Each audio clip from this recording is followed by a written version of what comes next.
Hi students, कैसे हैं आप सब। बेंचर्स IQ में आप सभी का स्वागत है।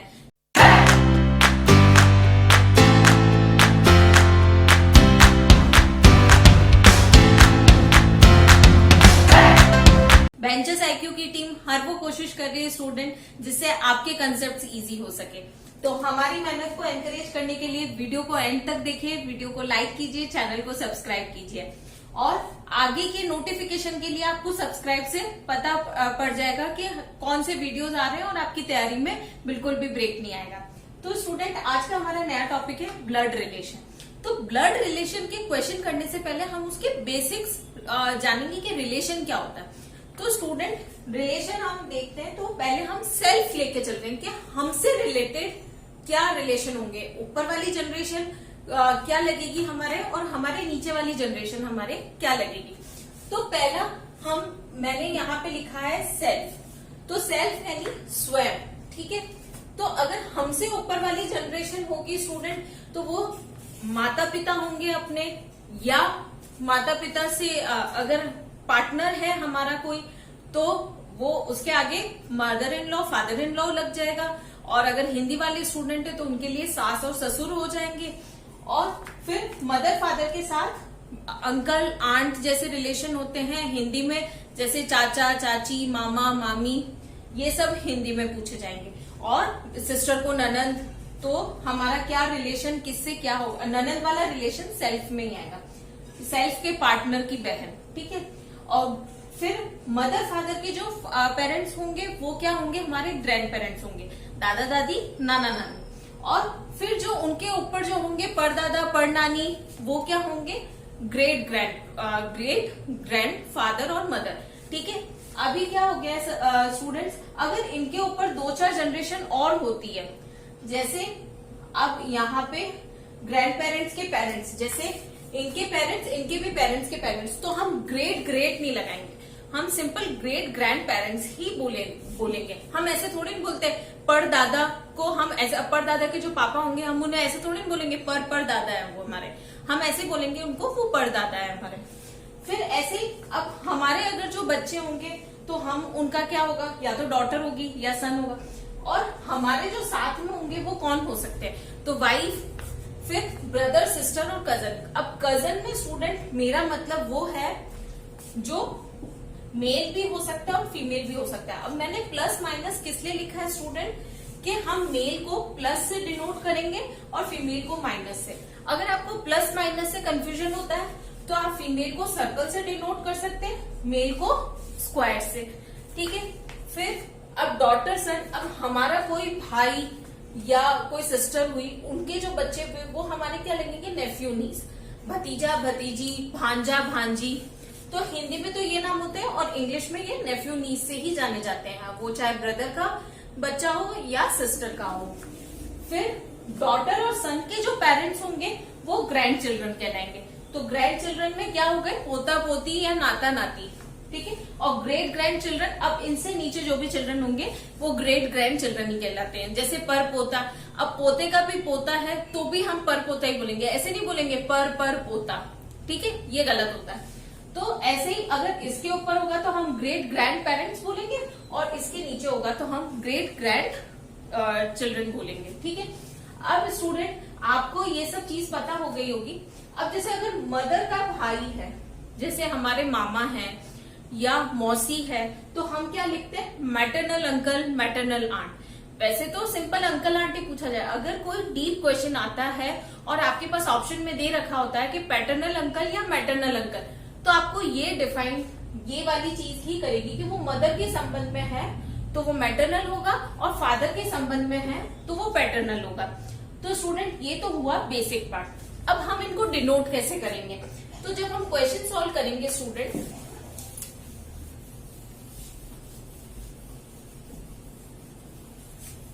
अब हम क्वेश्चन सॉल्व करेंगे तो क्या देखेंगे कि जैसे हमारी जनरेशन, जैसे वाइफ को हम डिनोट करेंगे डबल साइडेड एरो से, ठीक है, ये कपल डिनोट होता है, ठीक है, ठीक है। ये वाइफ है, ये हस्बैंड है। हस्बैंड किस लिए, क्योंकि इसके ऊपर प्लस है, वाइफ इसलिए इसके ऊपर माइनस है, ठीक है स्टूडेंट।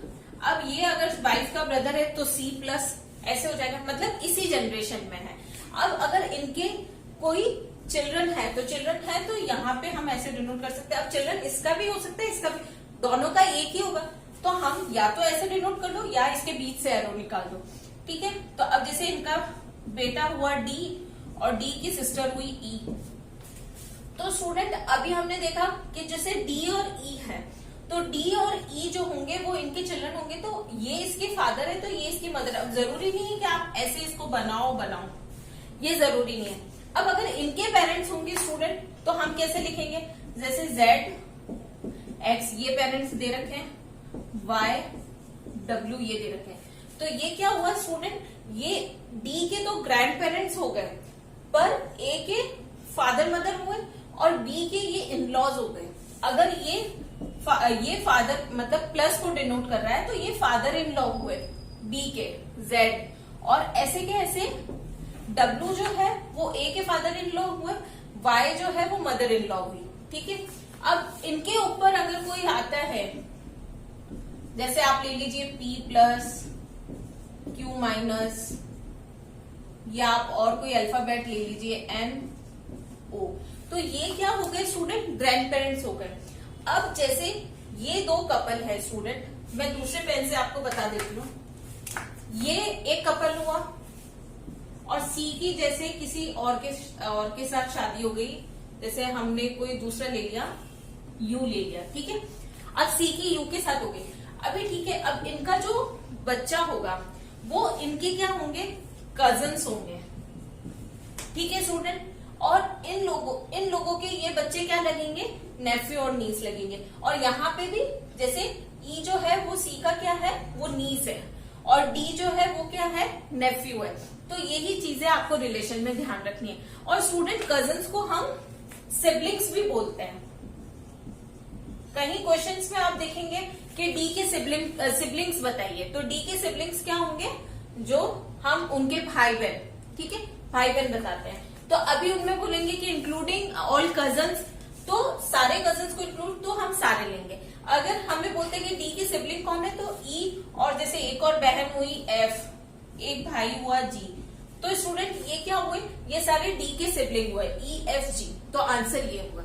अब स्टूडेंट्स हम इनको कुछ क्वेश्चंस की प्रैक्टिस करेंगे और हम ये देखेंगे कि इसको कैसे सॉल्व करते हैं। अब हम अगर ऐसे ट्री बनाते हैं ना, ऐसा ट्री बनाएंगे तो हमारे लिए ही आसानी होगी आगे क्वेश्चन सॉल्व करने के लिए, क्योंकि हमें ये पता पड़ जाएगा कि ये फर्स्ट जनरेशन है, ये सेकंड है, ये थर्ड है और ये फोर्थ जनरेशन है। तो हमारे लिए ये बहुत ही आसान होगा स्टूडेंट।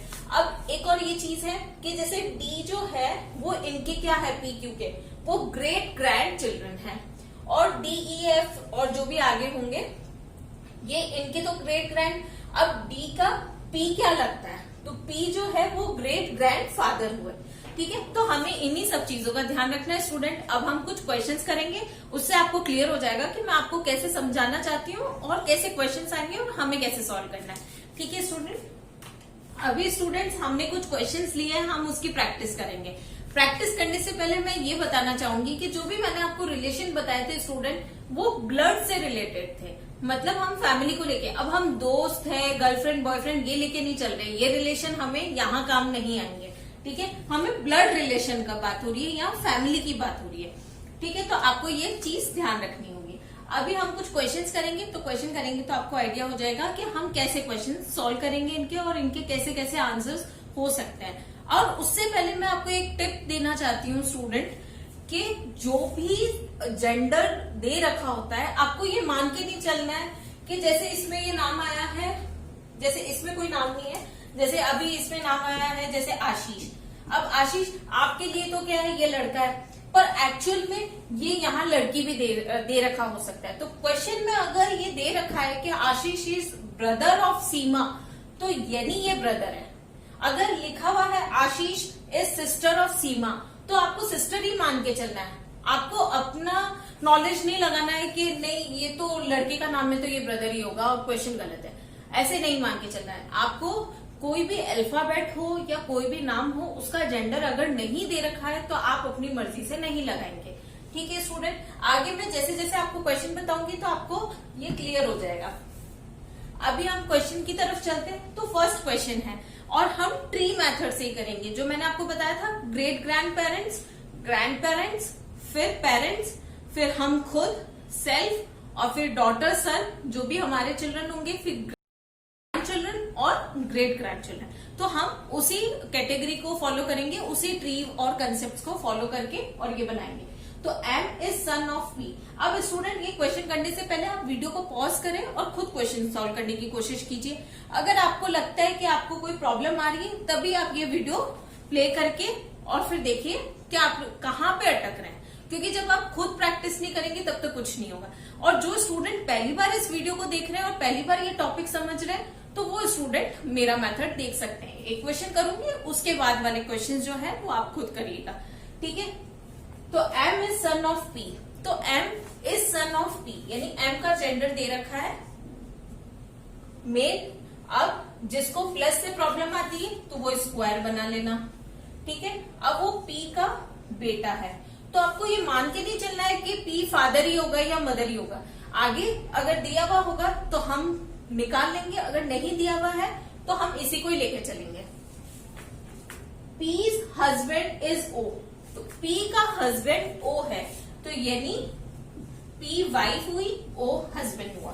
तो ये पता पड़ गया आपको कि P जो है उसका हस्बैंड है, यानी P तो वाइफ ही होगी। Whose grand daughter is Q, तो O की ग्रैंड डॉटर जो है वो Q है।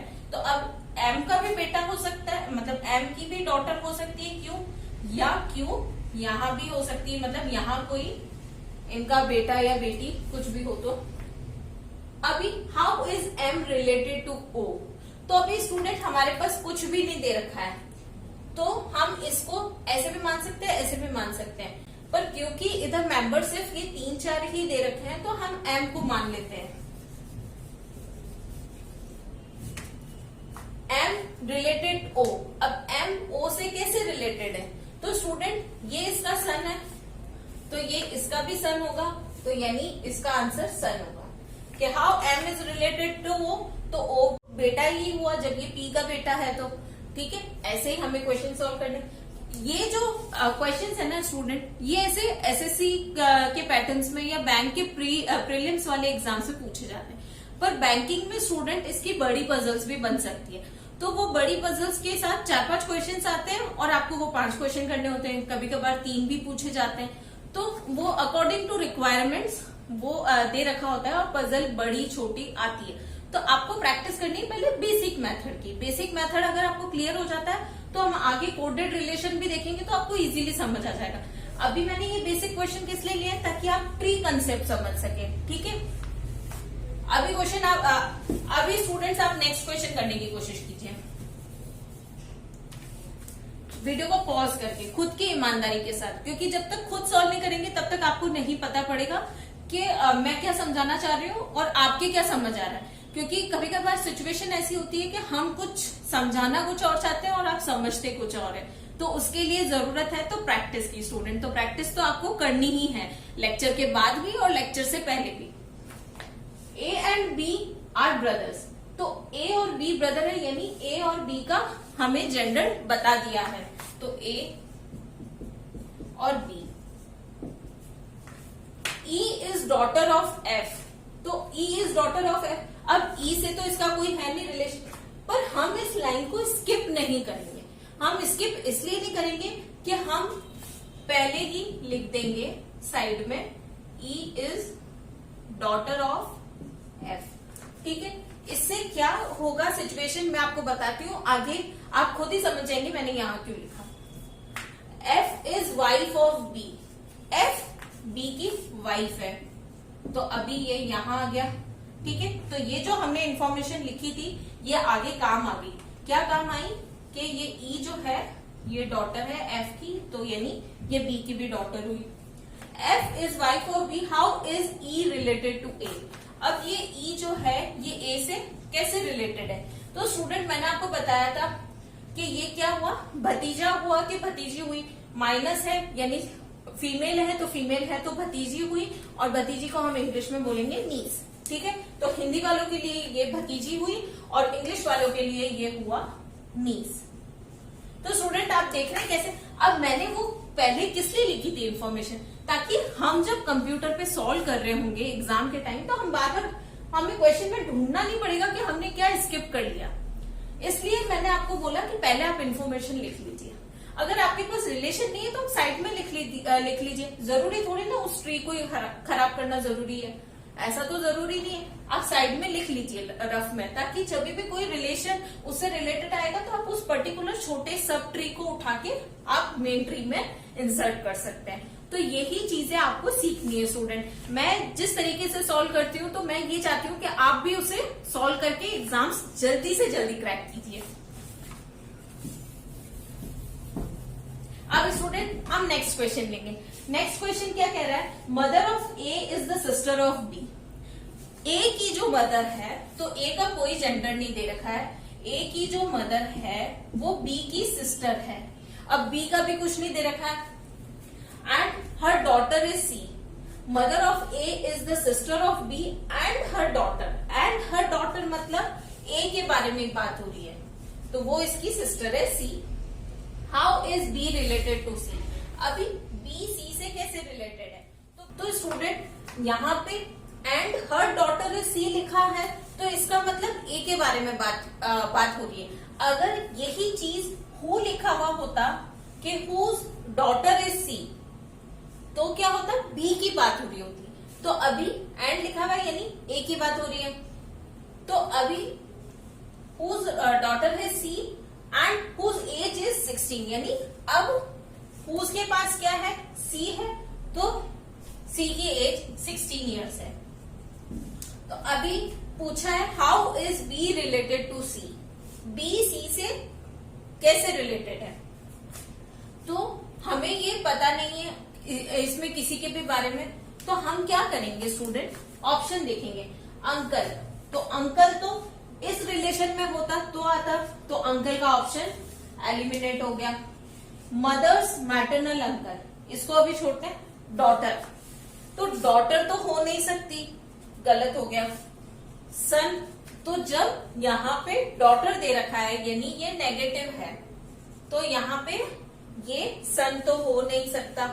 तो स्टूडेंट आया मदर्स मैटरनल अंकल। अब मदर्स मैटरनल अंकल कैसे हुआ स्टूडेंट, मदर की, ये इसकी मदर हुई, मान के चला ऑप्शन के हिसाब से।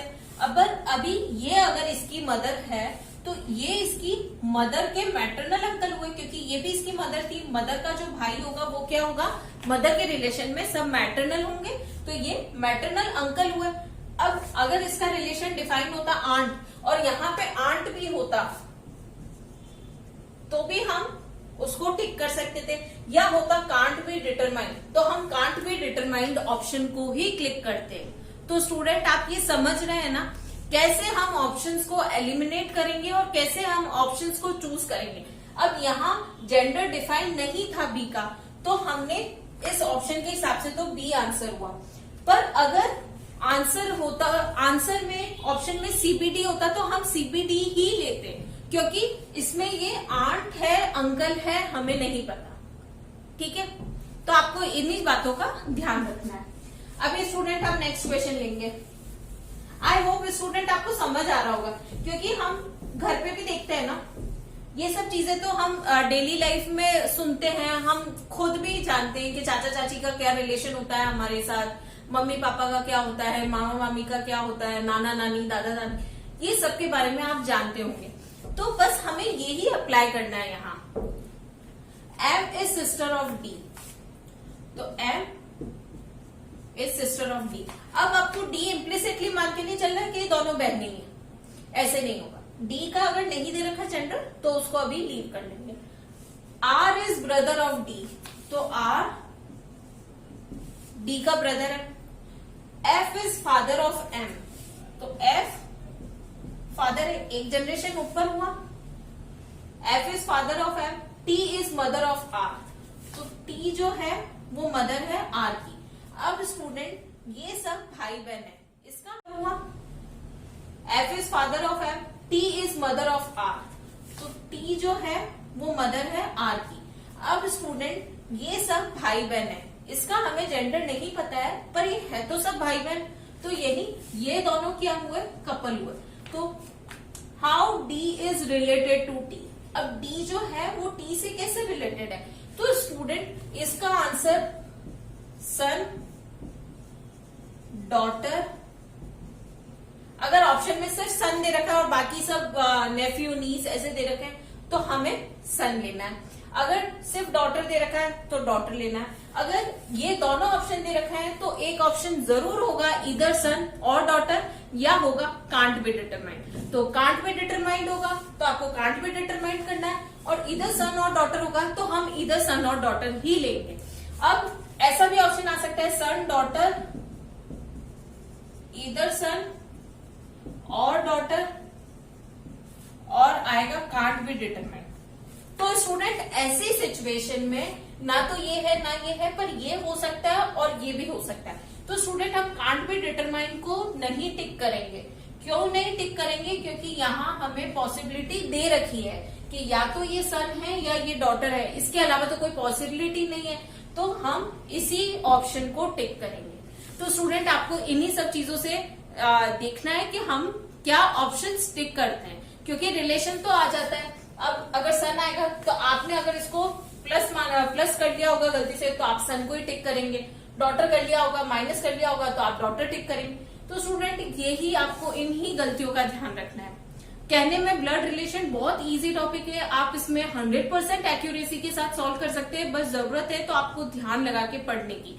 ठीक है, आप जितने कंसंट्रेशन के साथ ये ट्री बनाएंगे, उसी कंसंट्रेशन के साथ आप क्वेश्चन भी सॉल्व करेंगे तो ये कभी गलत होगा ही नहीं, मैं इसकी गारंटी लेती हूँ। तो पर आपको क्या है, उससे पहले आपको ये पूरा टॉपिक समझना होगा। अब इन क्वेश्चंस को सॉल्व करिए और हम आगे के कुछ पजल बेस्ड क्वेश्चन लेंगे, जिसमें 4-5 क्वेश्चंस होंगे और उसके बेसिस पे हम फाइंड आउट करेंगे कि क्या रिलेशन है। ठीक है स्टूडेंट्स, अभी तक हमने जो क्वेश्चन किए थे वो बहुत छोटे थे, एक एक नंबर के। अब बैंकिंग में क्या होता है, पजल के रूप में भी आ सकते हैं क्वेश्चन, या सीजीएल में देखे तो 4-5 क्वेश्चन ऐसे पजल बना के भी दे सकता है, तो वो डिफर कर सकता है। पर बैंकिंग में ज्यादा आती है पजल्स, इसलिए मैंने कुछ क्वेश्चंस लिए हैं, तो आप उनको देखिए और पहले खुद सॉल्व करने की कोशिश कीजिए, और फिर अगर आपको लगता है कि आपसे ये सॉल्व नहीं हो रहा है तो आप मेरा तरीका देखिए। ठीक है स्टूडेंट, तो आपकी मोबाइल स्क्रीन पे या कंप्यूटर स्क्रीन पे ये रहा क्वेश्चन।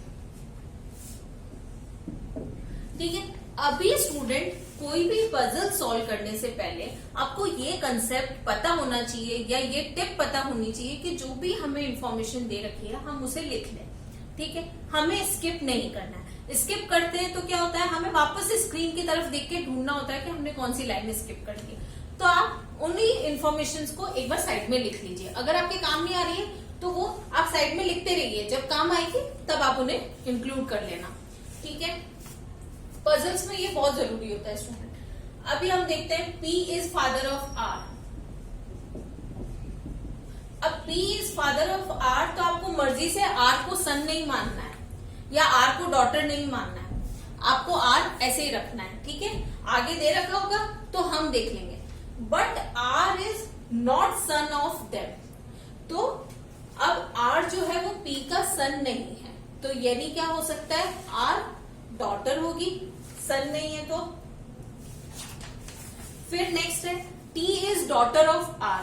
T जो है वो डॉटर है R की। U is wife of P। U wife है P की। Q is brother of R।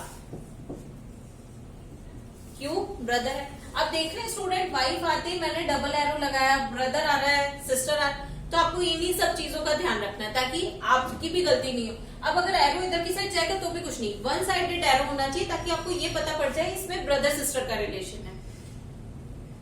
Q is brother of R हो गया। S is son of Q। S जो है वो सन है Q का। V is wife of Q। V wife है Q की। W is father of V। W पिता है V के। Who is grand mother of S। अब ग्रैंड मदर S की कौन है, U है, तो आंसर क्या होगा A का U। ठीक है स्टूडेंट, नेक्स्ट है सन ऑफ U। यू का सन कौन है, तो यू का ये तो डॉटर है स्टूडेंट, ये सन है, तो क्यू हो गया। नेक्स्ट क्वेश्चन है father in law of Q, Q के फादर इन लॉ, तो क्यू के फादर इन लॉ कौन हुए स्टूडेंट, पी तो हो नहीं सकते क्योंकि पी तो इसके बहन के पिता है, तो यानी इसके भी पिता होंगे, तो कंफ्यूजन ना हो तो आप इसको ऐसे भी लिख सकते हैं। तो क्यू की वाइफ वी है, वी के पिता इसके फादर इन लॉ होंगे, तो यानी सी का आंसर हो जाएगा W. Sister in law of R, R की सिस्टर इन लॉ, तो भाभी को भी हम सिस्टर इन लॉ कहते हैं और ननंद को भी सिस्टर इन लॉ कहते हैं। तो यहाँ भाभी कौन है, वी है, तो वी जो हुई वो क्या हुई, सिस्टर इन लॉ हुई, तो हम डायरेक्ट लिख देंगे वी। फिर नेक्स्ट क्वेश्चन है कजन ब्रदर ऑफ टी, तो कजन ब्रदर कौन है, टी का एस है, तो हम यहाँ लिख देंगे एस। अब स्टूडेंट ये 5 नंबर का क्वेश्चन आप देख रहे हैं सिर्फ एक ट्री से सॉल्व हो गया, तो बस आपको भी ऐसे ही क्वेश्चन सॉल्व करने हैं और आप देखेंगे कि आपका कुछ चुटकियों में ही आंसर्स आ रहे हैं और पूरा क्वेश्चन सॉल्व हो गया। अब कहने में ये पजल एकदम ऐसी होती है कि अरे पजल की लैंग्वेज बड़ी है या बहुत ज्यादा रिलेशन होंगे, कंफ्यूजन हो जाएगा, पर ऐसे कंफ्यूज होने की जरूरत ही नहीं है, क्योंकि हमने जब एक बार ट्री बना दिया और पजल एक बार मेहनत लगती है स्टूडेंट, अगर पूरा 1 मिनट भी लग रहा है तो आप उस पजल को कीजिए, क्योंकि बाद में 5 क्वेश्चन होंगे तो वो विद इन सेकेंड्स होंगे। अगर आपको ये सब चीजें अच्छी लग रही है तो वीडियो को लाइक कीजिए, चैनल को सब्सक्राइब कीजिए स्टूडेंट, उसमें बिल्कुल भी देरी नहीं चलेगी। नेक्स्ट क्वेश्चन करने की कोशिश कीजिए स्टूडेंट, और मैं आपको यहाँ सॉल्व करवा रही हूँ, उससे पहले आप पॉज करके पहले खुद कोशिश कीजिए। अगर आपको लगता है कि आपसे क्वेश्चन सॉल्व हो रहा है तभी आप मेरा तरीका देखिए कि लास्ट में आंसर क्या आता है। आप ऐसे बीच में स्टार्ट होके और ये नहीं बोलिएगा कि यार ये क्वेश्चन तो अब रहने देते हैं, अब इतना समझ आ गया, ये सॉल्व कर ही रहे ना, बाद में कर लेंगे, ये कंसेप्ट नहीं रखना है। आपको हाथों हाथ क्वेश्चन सॉल्व करना है, जिस इंस्टेंट पे मैं आपको करवा रही हूँ आपको कॉपी पेन लेके बैठना है। अगर आप लेटे लेटे वीडियो देख रहे हैं तो उसका कोई मतलब नहीं है। एग्जाम्स आ रहे हैं स्टूडेंट, सीरियस हो जाओ। अभी नेक्स्ट क्वेश्चन है, कुछ फैमिली मेंबर है 7, उनके नाम है, ठीक है। अब हमें पहले से ही जेंडर नहीं दे रखे हैं तो आपको भी नहीं मानने हैं, जो जो इंफॉर्मेशन दे रखी है आपको बस वही लिखनी है। B is son of C, तो बी सी का बेटा है या पुत्र है, तो B is son of C, तो सी का जेंडर नहीं दे रखा है, तो सी ना फादर है मदर है अभी तक हमें नहीं पता है। नेक्स्ट लाइन पढ़ेंगे हम, but C is not mother of him, तो सी मदर नहीं है, यानी क्या हुआ, father. C is not mother of him, A C are married couple. अब ए और सी मैरिड कपल है, तो एक जब मेल है तो ये फीमेल होगा। ई इज ब्रदर ऑफ सी, ई जो है वो ब्रदर है सी का। स्टूडेंट देख रहे हैं मैं कैसे बना रही हूँ, आपको भी बस ऐसे ही ट्री बनाना है।